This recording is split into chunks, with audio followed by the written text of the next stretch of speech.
Perfect.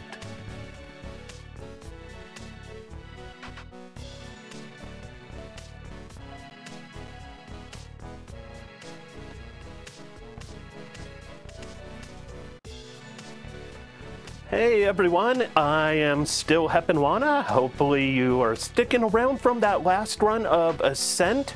I'm going to be playing the King's Dungeon. You might be wondering, what am I looking at here? If you don't know the Playdate is a cool little yellow box. It looks a lot like the yellow box you see around the game on the screen.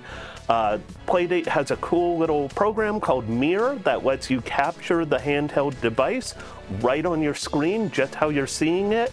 Perfect for speedrunning. The console also has a little crank. That's the little thing spinning right there. It's a physical crank in real life. And so the Playdate, it's a cool little device that has a lot of little games, and some of them very speedrun accessible, the King's Dungeon being one of them. This is available on itch.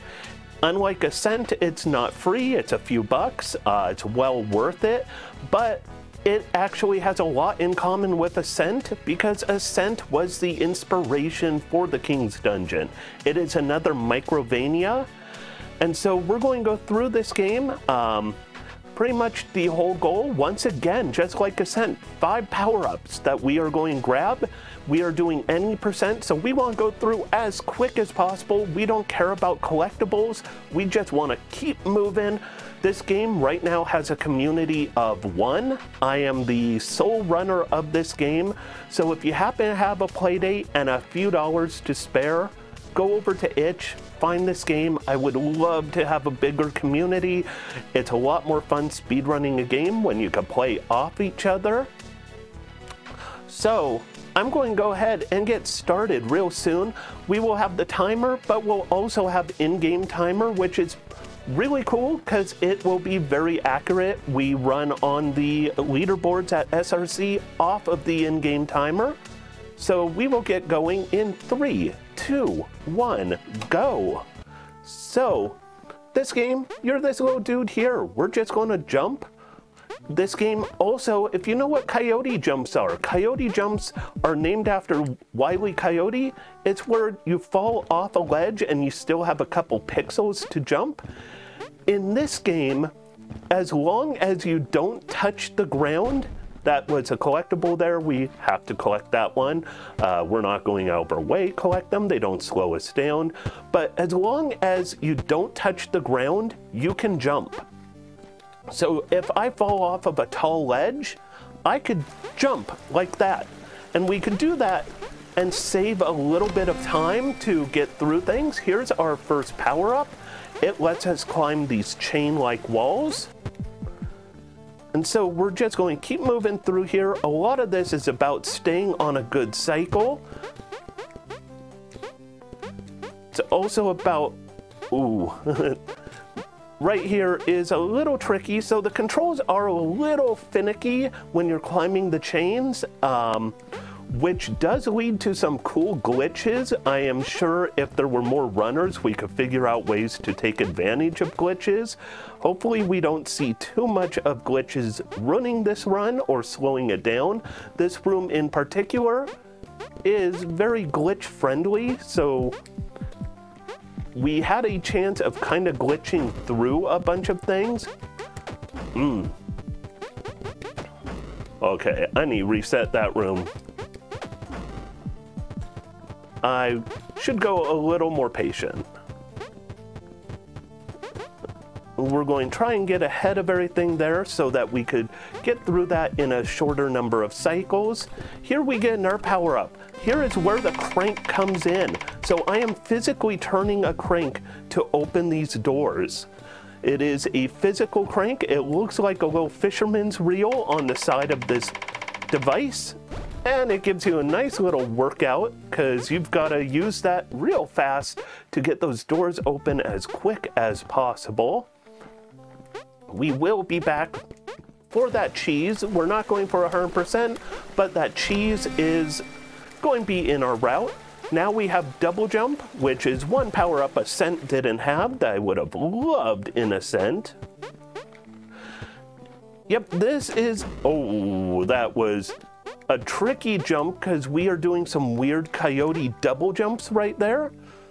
But yeah, this is a device that looks a lot like a little Game Boy, but even smaller. Like it's a micro Game Boy that's a bright yellow color.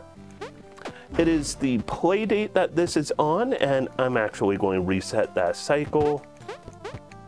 I did not care for that cycle originally. This room is pretty tricky because it's very easy to kind of get in your head about what cycle you are on. Here we get my favorite speedrun move, the dash. We get it right away, or we get it in right away. We can't use it too much because we don't want to just kill ourselves dashing into obstacles, but it does a great job of speeding things up for us.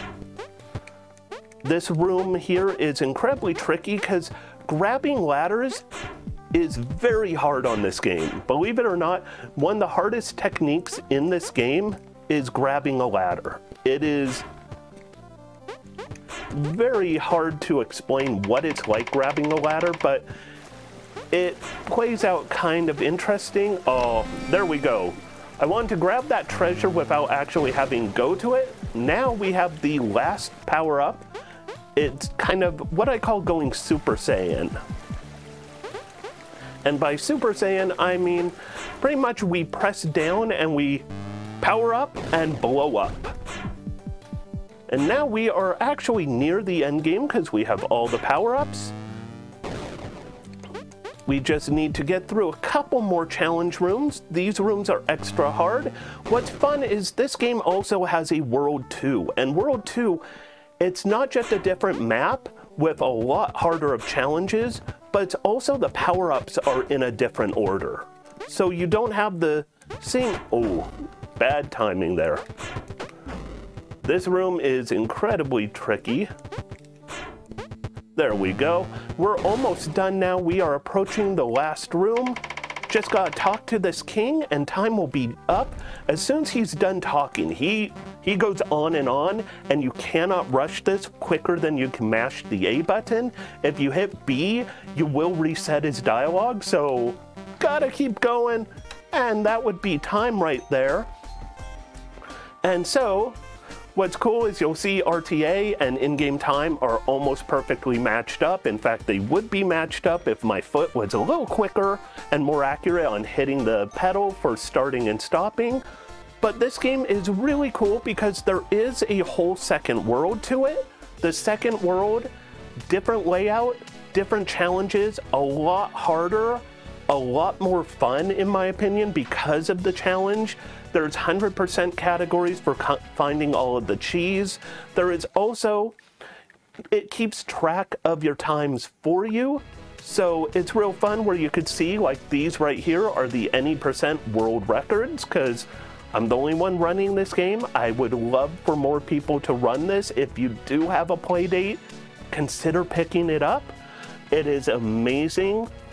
That is it for me for tonight though, but I am going to be back tomorrow with some less micro-sized games. I'll actually be running The Quiet Man and Below the Ocean. So one of the worst games I know and one of my favorite games in the world.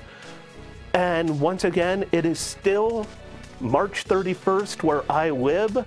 I'm on the west coast of the US, so happy Trans Day of Visibility.